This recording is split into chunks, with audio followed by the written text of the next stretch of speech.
Walk of Fire, you back? I am back. I apologize again, but I think I got them fed and super satisfied. So they're quiet and both sleeping. Mama is agreed to keep them calm and quiet while we finish up this interview. Sweet. So basically, where do we leave off? On the warrant? Yes, I believe we talked about Marcy's follow-up post from October of this year, where she explained a little bit more about Phil and what he'd been doing to raise her suspicions. We talked about the Roger Stone warrants, how we've been going through them, and some of them seem like they might correspond to some Mueller 302s. So you and I had kind of been talking a little bit about it, trying to identify this person and see if we could glean any knowledge. So I will let you kind of pick up where we left off from there. Sure, yeah. So basically, we saw that this person one from the warrant was interviewed on 12/3/18, I believe. So we tried to look to see if we could figure out if there's any Mueller 302s that had that date, and there is, but it's one of them is a female and the other is potentially an attorney or something like that. So that didn't really leave any. We couldn't really put Phil in there because we knew he was a male. So then we decided. Well, I guess the idea was that I mean, if we could figure out who Phil was, that could give us a lead to figure out who Guccifer 2 was, right? Right, or at least Marcy's suspicion of who Guccifer 2 might be. Right. So I guess the Mueller 302s didn't really leave us anything. So basically what I tried to do is put together the pieces, like the information that we had, and I forgot to add that in her blog post she said that that Phil said that he said that he works for a company that's owned by the founders of the FSB, so basically a Russian company, he was saying, and also that in sometime in like 2016 or previously that he had been to Russia and that he'd been at meetings where Russian intelligence operatives were there, and that at one meeting they put a gun to his head or threatened to put a gun to his head. Is that right? Yeah, something about a couple of his most treasured trophies Right. related to Russian intelligence or Russia or something like that, and then including and Marcy says she believes this is a well-rehearsed lie, that Yep. He even had a gun held to his head in early 2016 by Russian intelligence. Yep. And then he said something about that the FBI might be looking at him because he narked on somebody in April 2016, which I have no idea what that meant. But basically through 2016, after the release of Guccifer 2.0, he starts acting more erratic. He wanted Marcy to delete her records of their communications and whatnot. But basically, so at that point, we were trying. I mean, a lot of the stuff that we collab on is trying to figure out individuals, Eric Charmella, the PSS and stuff like that. So why not try to figure out who Phil is, given he could be important, since Marcy thinks he's Guccifer 2.0 or the Shadow Brokers. So basically, I guess were you looking at all? I forget how the process started on individuals we thought it could be. Yeah, it was just kind of. I think Marcy had said a couple times that and some of her in the comments on her blog, she would reply and say, I wonder if this redacted person from a Roger Stone warrant might be Phil. Right. And so trying to look at those and say, okay, can we figure out at least a length of the name maybe, or yep. Why? What sort of clues is she inadvertently dropping? And then trying to plug that in to just open source information and figure out can we come up with a person that seems to fit all these clues. Right. And basically she said that the name might have been around like 15 letters, right? She might have. It sounds familiar. Yeah, I think she said that.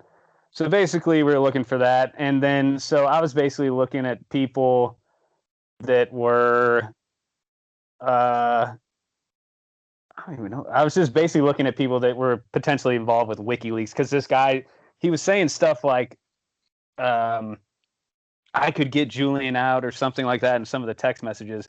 So I'm like, okay, could this guy be connected to WikiLeaks? So I looked at some people that could fit, and I also was looking at people, given he went to a rally in Connecticut, that were living around that area, basically.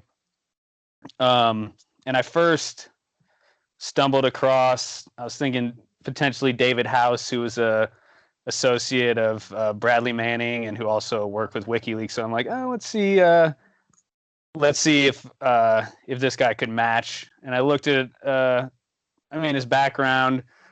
It could do it. He was at MIT, was involved in hacking conferences and stuff like that. So I basically set out to try to figure out who Phil was, and since it was a little bit difficult, I decided to go on her site to see if she could actually tell me who Phil was. And I kind of used this process where so David House, like just a random person, I thought like, oh, maybe this could be it. So I went onto her site and I used Phil's original process, which was he went to her site, typed in the name Icelandaria, then put an email address that only Marcy could see. So I basically went on there and just decided to use David House. And I thought it could be him because there's a lot of background that he worked with WikiLeaks and whatnot, but also that there was this Twitter account called Lexington Al, at Lexington Al, that she thought was associated with the shadow brokers, and this is in her second article. And when I was just looking for possible candidates for Phil, I found that David House lived in Alabama, basically right next to Lexington, Alabama. So basically Lexington Al. So I'm like, all right, I'm just going to go on her site and type in David House and then put a comment on there. I created a email address called Lexington, Alabama at protonmail.com. So I figured if she thought it was him and trying to get in communication, she might actually email me. So I did that, and nothing happened. I was basically just trying to get a response out of her, and she was allowed that comment to go through as David House at Lexington, Alabama. Then I kept on researching more, and I was like, and I found this other person that I thought could have been it. I'm not going to name his name because he's completely innocent in this situation right now. He's not innocent of other things that he's done in his life, but I tried this other guy. I created another email address, wrote something on her blog. It went through, and nothing happened. And then I started really thinking about who this person could be. So she basically said she was in contact with this person from fall 2015 through 2016. So I went on her Twitter account, and I kept on finding, like, through that time space, she kept on adding this account called MLA 1396. And right now, it just says this guy called Weatherman with like 0 followers basically, and then he just like posts stuff about weather. So I'm like, this can't be this person she kept on adding, because it's basically a bot account for what I can tell now. So I looked back in the web archive and I found out it was this guy called Michael L. Adams, and basically I saw when you look back in the Twitter archives, his name is or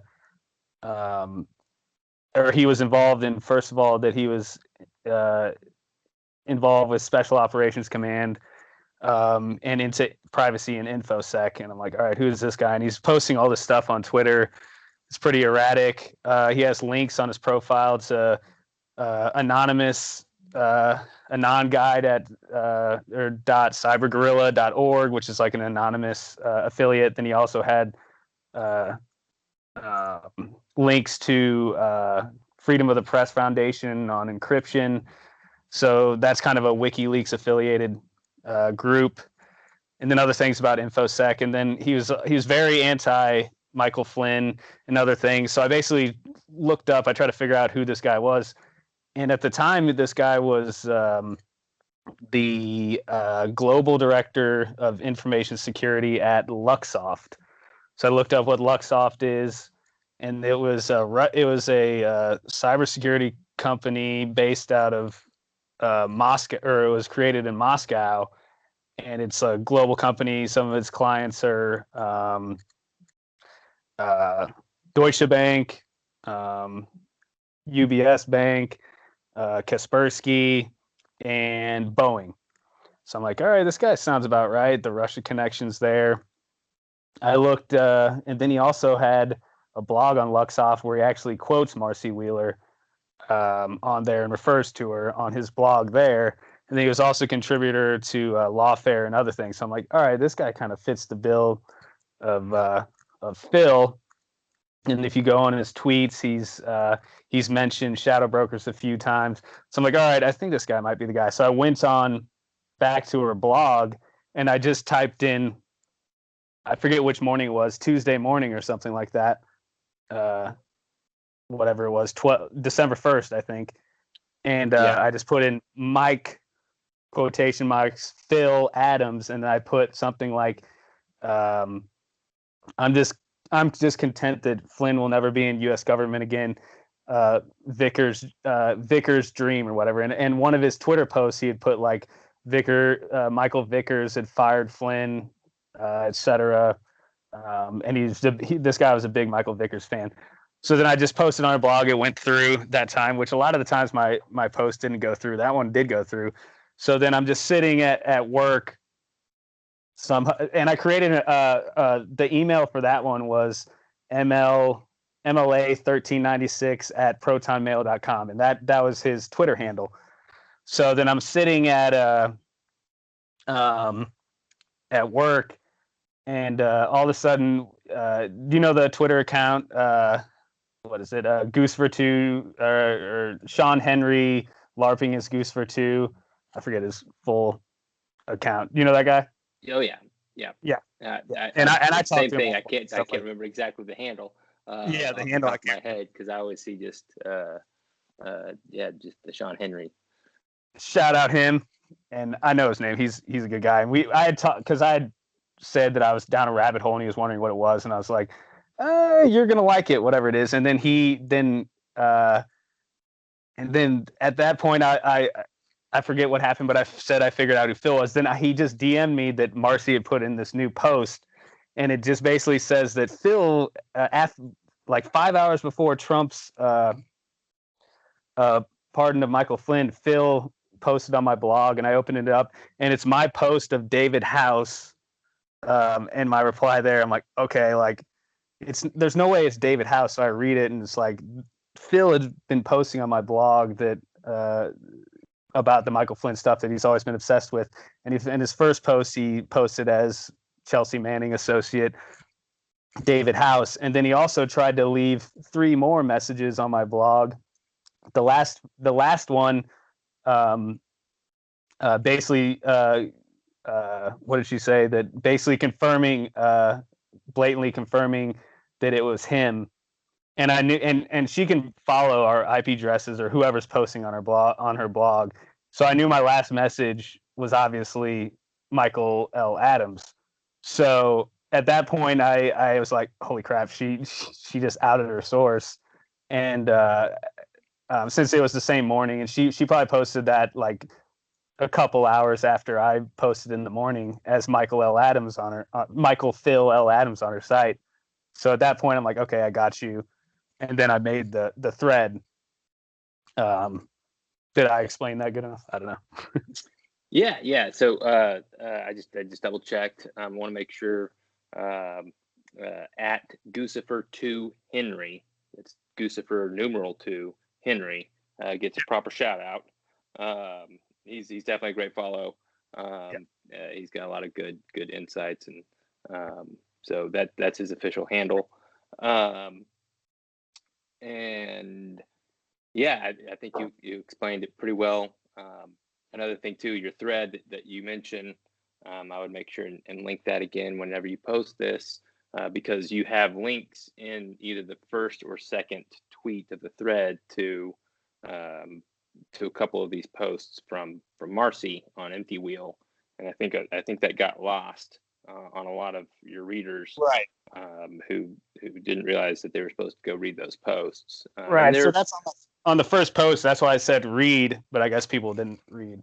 And they might have just kept on thinking about reading my next post, but that doesn't matter. But well, when someone's reading it while cruising down the highway, they're not going to pull up the actual links. They want to be able to read their Twitter, like 280 characters. That's all I can read right now.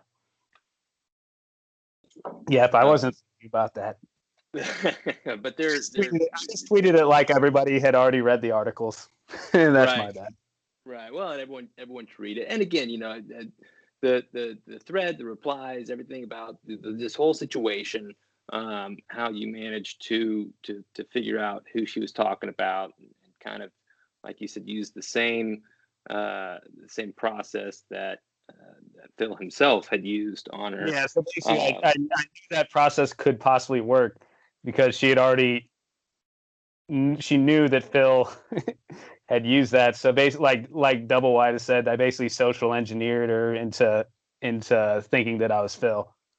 Yeah, yeah, and I will say, I think that she's got a lot of good stuff on her blog. I think for people who are interested in Crossfire and especially the cyber national security aspects of it, should definitely give her a follow. Read some of the stuff she posts. She's definitely anti-Trump, she calls us the frothy right, I believe. Yep. But that doesn't mean that she doesn't have a lot of good stuff on there. I will say that. Yep. And I guess after that she did comments on it, and she said congrats, and something about Eric Prince involved with, I think, like Alpha Bank or something like that. But she basically, and then she went and deleted her post on that site and just said this wasn't Phil, it was somebody testing the identity. But I had archived it, so Marcy. This is important because, I mean, for the longest time, everybody was just like obviously saying that Guccifer 2.0 is Russians, which a lot of people have information that is probably not true. But we actually now have a potential candidate, I would say, for Guccifer 2.0, which has a little bit of backing, given that he was acting erratically during that time period. And furthermore, given that Craig Murray said he met with this guy involved in the Podesta emails in September 2016, we asked him, I showed a picture of Michael L. Adams to him, and I guess first Two Wide sent him a picture of John Mark Dougan, and he's like, is this the guy you met with? And he was just basically, no. Then I sent him the picture of Michael L. Adams, and he was like, it's hard to tell. Eyes are grayer. And I'm like, that's definitely not a no. And that might be a metaphor for something, gray hat, white hat, whatever. Yeah, so it's a weird feature to say, I mean, more or less, everything else looks correct except for the eyes look a little bit off color. A little bit. It's an interesting way to not completely confirm, but it makes you think. Mm-hmm. So, I mean, and I've talked to, I mean, there isn't a lot of information definitely saying like, oh, this, I mean, really linking him to Guccifer 2, or the Shadow Brokers. A lot of it's anecdotal, but I would say it's something that needs to be investigated. And it'd be nice to see, given we know that Phil is Mike Adams, if we could chase down a 302, it'd be great. But it also, I mean, given his, I mean, he's saying that he's had a security clearance for 30 years, and he's the chief information officer for a Russian company. This guy had to be being debriefed by the government, you would imagine. Yeah, it's an interesting that he would have that position and yet still have the clearance. And again, I'm not, anywhere in that realm in my professional life. I have no idea, what sort of debriefings or, how much the U.S. intelligence community keeps an eye on him or tabs on him or works with him. I have no idea. I mean, that's the other thing about this guy. sometime after Marcy, I think, said that she went to the FBI, this guy deleted his Twitter account. Everything's gone basically. And now it's basically run by some other guy, I think. And then he also deleted his LinkedIn account, which was MLA 13th. It's gone. And I don't think he works for Luxoft anymore. And he's basically fallen off the planet. So I have no idea where this guy is now. Yeah. Who knows? I haven't had a chance to go in yet and see if I can find a corresponding 302 with the Mueller drops that would fit with him. I mean, there are lots of the 302s that they have withheld in full, and it could be that it was not even Mueller, but a different FBI investigative team that was looking into the DNC hacks and Guccifer and everything. I know there's a lot of new information that just came out in the last day or so. I guess it was just yesterday that Grassley and Johnson released a lot of documents related to Crossfire Hurricane. I've only gotten just bits and pieces to look through those. I haven't gone through near the majority of them yet, but we might see some stuff in there that going in now with this information, or at least this sort of background knowledge, and see if anything would fit. Yeah, and and we'd also have to re-review everything that has been released with this guy in mind, because it wasn't even on my radar until like a month ago, basically. Yeah, and again, I'll throw that out of keep this guy in mind, keep what Fool has uncovered, what Marcy has shared in mind. But like you said, everything so far is anecdotal. There could be zero zilch here that has to do with anything. I'm not going to cast aspersions on this guy. I'm not going to claim that we have figured out anything substantive about whether or not he was involved, but that's kind of what you and I and the rest of this corner of Twitter do is we are able to kind of go through open source information and compile stuff. And I've really learned over the last couple of years that the FBI and other agencies have a lot of information at their disposal that we don't have, but that doesn't mean that they're all knowing. We're able to pull together things. We're able to connect some dots that gets overlooked by a lot of people. So this is just a dot out there that we can use and keep in mind, and maybe it leads to something, maybe it doesn't. But it's definitely very interesting pulling together everything you found, everything that Marcy has shared, and if it does lead to something, it would be pretty explosive. Yep, and like Steve has said, chief information officer of a Russian company with a security clearance that's sort of erratic on Twitter. What could go wrong? So, right, exactly. So definitely somebody to look out for. But Mike, you're definitely innocent until proven guilty. So there you go. Like Walker. And Marcy, if you have any other information that you feel comfortable letting us know, that'd be great too. Yeah, I mean, when's the last time you talked to him, et cetera, Marcy? I don't have really any grudges against you. You've done a lot of good work. I disagree with some of it, and you should let me post more on your site, because I thought I had some good insights on there, as posting as David House and other things, but yeah. You don't put comments through. Well, and I was looking through my messages, and it's just maybe I'll share it. Just a screenshot that you sent me of you getting ready to hit send on that first David House comment, and then and now we wait. And that was the day before Thanksgiving, and I remember thinking, I wonder what's going to happen here. It worked. It worked. Pretty amazing. I set up the trap. Well, right. I think we covered it all. Anything else you want to plug or add? I mean, I could go on all night if I let myself, but I think we did cover the subject of what we wanted to cover. Um, Again, very interesting stuff. I really appreciate you letting me hop on the podcast. I've been wanting to join in on a few of them. I know tons of people wanted to hear from you. I know Jeff's excited to hear that southern drawl of yours and whatnot. I don't know if it's a southern drawl. It's more of like a slight Texas accent or something. Who knows? Yeah, yeah. I lived in DC for a while, and everyone would say I'd come back and I'd have a very thick accent for about 3 or 4 hours, and then it would disappear. But as soon as I get back to my home country of Texas, it starts coming back out again.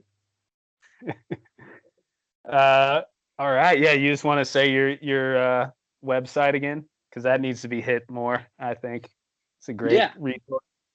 Yeah. So it's the first one is themyefiles.org. Like I said, unfortunately, I don't think that one's going to be updated much more. I mean, it's on my list of things to do, to go through and upload some more of unredacted 302s and stuff. I figured out a few of them that I used to have filled in, and I had a data loss last year. So I have to go through and plug all that stuff back in. But the information is there. What I've deduced. And then my second one that I'm working on getting all filled in is themuellerfiles.org. And that one's just these 302s that they've been releasing. Release 1 through 10 is up there. I might have deduced some more since then, so I need to double check my spreadsheet and see if I need to change anything there. But then 11, 12, and 13 should be up ASAP, whenever I get moments of free time. Awesome. All right. Well, tell Wife of Fire and Dog of Fire and the Walk Embers I said hey, and have a great night. I certainly will. Appreciate it, fool. Yeah, and we'll have to do this again on another subject for sure. Definitely. All right, man. Bye. Talk to you later.